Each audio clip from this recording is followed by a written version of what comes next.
he should be starting for the Raiders week 1. I know Clint Kubiak after the game said that competition's good. He hasn't named a starter yet. We think it's going to be Kirk Cousins. It's what the Raiders have said all offseason. With that said, I will repeat again. Fernando Mendoza wasn't great last night. He should be the starter week 1.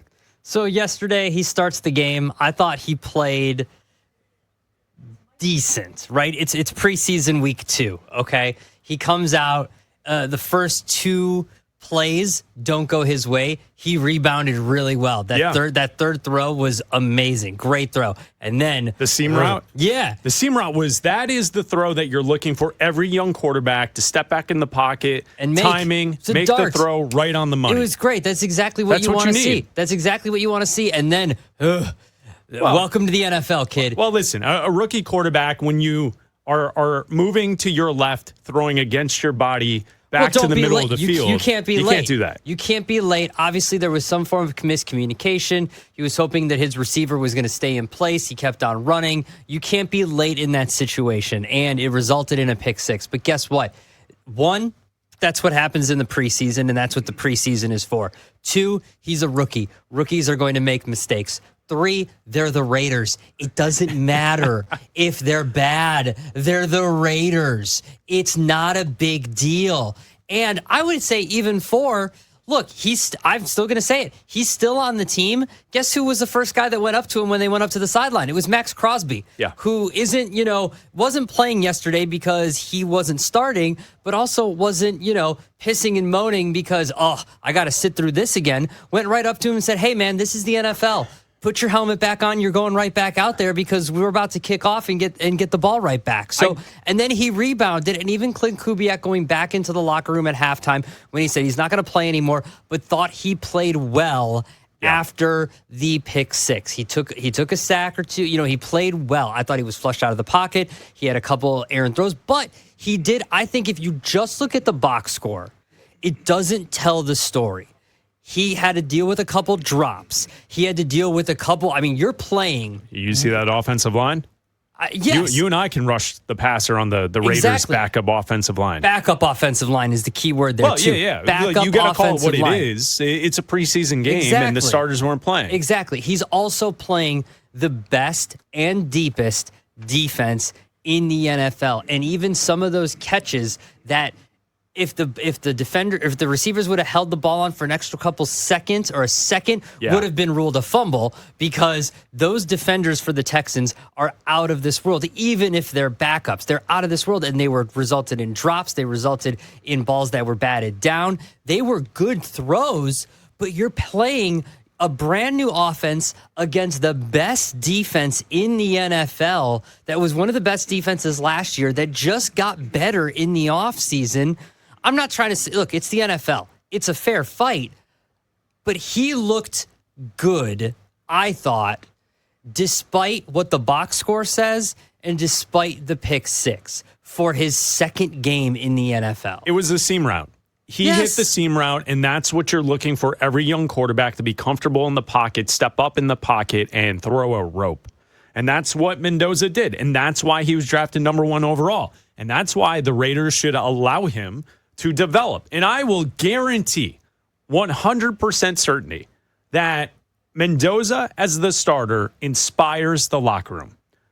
Kirk Cousins and his Kohl's cash and his great clips haircut and his G. Willigers attitude, Mr. Ned Flanders back there as quarterback, that's inspiring nobody for the Las Vegas Raiders. Mm-hmm. Sure, he has experience. He's made a crap load of money in the league. He's played for a long time. He's been a good quarterback. I'm not trying to totally knock Kirk Cousins, but at this stage of his career, at the end, you're not inspiring the locker room. No. What inspires the locker room is that seam route. It's seeing a kid throw a bad pick and then get back out there and look okay. Yeah. And that's what developing a quarterback is all about. We see it each and every year with these quarterbacks. Trevor Lawrence, Andrew Luck, Peyton Manning, Caleb Williams. You go out there in your rookie year and you have bad games. You make bad throws, bad decisions. It's how you react to that. And limiting the reps, limiting the opportunities to see what Mendoza can do is just an absolute mistake by the Raiders. And I guarantee our great listeners in Las Vegas, listening to the Bleck Abdalla show on SiriusXM Channel 375 and all of our great affiliates around the country, I guarantee you can call or text the show, 310-840-4910. You want Mendoza. I'm not a Raiders fan. I can see it from here. You don't want Kirk Cousins to start this season. What's the point of that? Start the new progression and journey with the young quarterback. He's not bad enough that it will just ruin the season. What is probably likely to happen, I know I hedged that twice, probably likely. Probably likely, maybe. Probably, maybe, likely, it's possible. We'll see. It depends. What will happen is by the time we get to November, you're going to have an offense that looks like it's starting to develop. Mm-hmm. That's it. That's what you need. That's what you want from you want the Raiders in December and January to be a team that playoff teams don't want to face because they're putting up points. Frisky.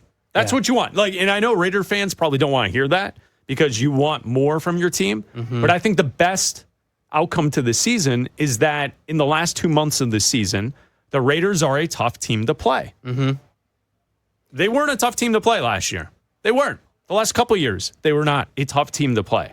And so that's why you should start Mendoza, because of the net gain you get at the end of your first season. So then year 2, it's full go.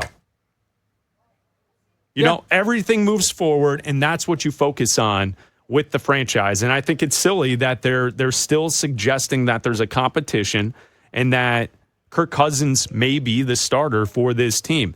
Aiden O'Connell played after Mendoza yesterday, went 15 of 24, 166 yards. That's a good backup. Mm-hmm. Aiden O'Connell, AOC, good backup. Yeah. No, easy. I know Casas was off today, but it wasn't that. And I don't care where you lean politically, AOC's hot. Casas. You had the day off. Easy. I don't care where you lean politically, AOC's hot. Just saying. We're talking about a different AOC. We're talking about the quarterback.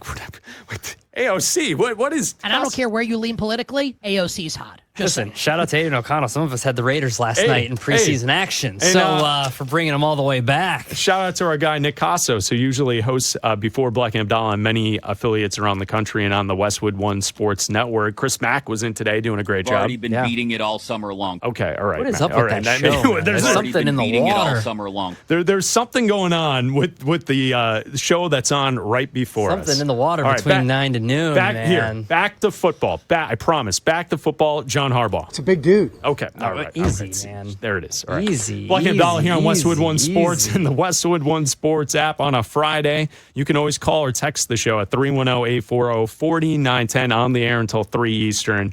And then we'll hand it off to Jim Rome right here on Westwood One Sports. So I think Mendoza as the starter is the way to go for the Raiders because of the gain long term that you'll see this season. Yeah, and I think any time that you have a guy like Fernando Mendoza in his rookie season, we'll get the people that will call in and say, oh, look at what Aaron Rodgers did sitting and look at what Patrick Mahomes did sitting. And I will throw back at you that Peyton Manning in his rookie year threw 28 interceptions, right? So for every guy that you have, I can come back and say Drake May started in his rookie year. He didn't start right away. He was, he came back and probably is on the Mendoza schedule where he'll start probably 5 or 6 games in. Sure. Caleb Williams started right away. He didn't turn the ball over, but he took a ton of sacks. Jaden Daniels started right away and took his team to the NFC Championship game. So there are examples of guys that start right away. And just because you see a guy throw a pick 6 or take a sack or 2 in the preseason doesn't mean you should hamper his development by having him sit for any amount of games in the regular season. Because if they go back to practice starting tomorrow and go back to training camp and he's not taking reps with the ones, it's holding him back. And when you start the regular season and you've got Kirk Cousins out there, you're running in place. This is a team that if at least you're going to be bad, at least develop something. Because when you've got two teams that were in different directions 2 years ago. Yeah.